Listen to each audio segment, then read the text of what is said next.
Hey there, here are your top news stories from eWEEK. Today's topics include security researcher Marcus Hutchins' not guilty plea to charges that he created the Kronos banking Trojan, a court ruling that favors Western Digital and its memory chip dispute with Toshiba, the security study findings that organizations are willing to try longer passwords, and the addition of Android O support to Google's Internet of Things platform. Security researcher Marcus Hutchins, also known by his online alias MalwareTech, has entered a plea of not guilty to charges that he created the Kronos banking Trojan. Hutchins entered the plea in a Milwaukee, Wisconsin federal courthouse on August 14th.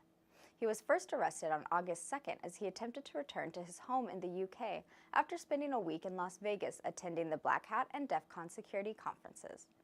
U.S. law enforcement officials arrested Hutchins in connection with 6-count U.S. Department of Justice indictment alleging that Hutchins and an unnamed co-conspirator created and sold the Kronos banking Trojan. Western Digital and its flash memory subsidiary SanDisk won a round in its legal dispute with joint venture partner Toshiba when a California court said this week that Toshiba could not bar Western Digital employees from gaining access to shared databases that are part of the joint venture. In a statement, Western Digital officials applauded the ruling, saying it clarified an earlier temporary restraining order and allows our talented team to continue working productively alongside our joint venture colleagues to innovate and deliver cutting-edge technology to our customers. Toshiba executives issued their own statement, saying the current litigations with Western Digital and SanDisk will not limit the company's business plans. The U.S. National Institute for Standards and Technology is updating its guidance for password complexity by advising end users to choose longer passphrases rather than simply a mix of upper and lowercase characters. According to a survey from security awareness vendor KnowBe4, many users are open to the idea of using a passphrase approach advocated by NIST.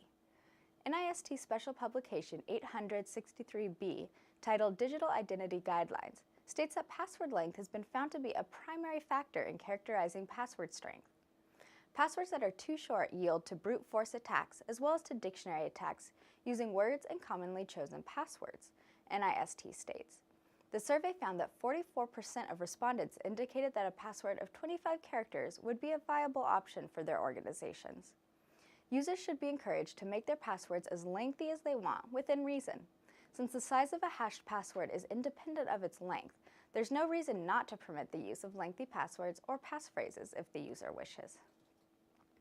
Google has released the latest developer preview of its Android Things platform for the Internet of Things. Developer Preview 5 of Android Things is the first version of the platform to use Google's upcoming Android O operating system's codebase. It includes new application programming interface features from Android O, as well as specific new features for Android Things. The latest preview version of Android Things also gives developers a look at the new support for technologies such as OpenGL and WebView for the Raspberry Pi 3 that has been integrated into Android Things. Thanks for watching. Follow the links on this page to learn more about the stories mentioned in this broadcast, and check back every weekday for another daily tech briefing from eWEEK.com.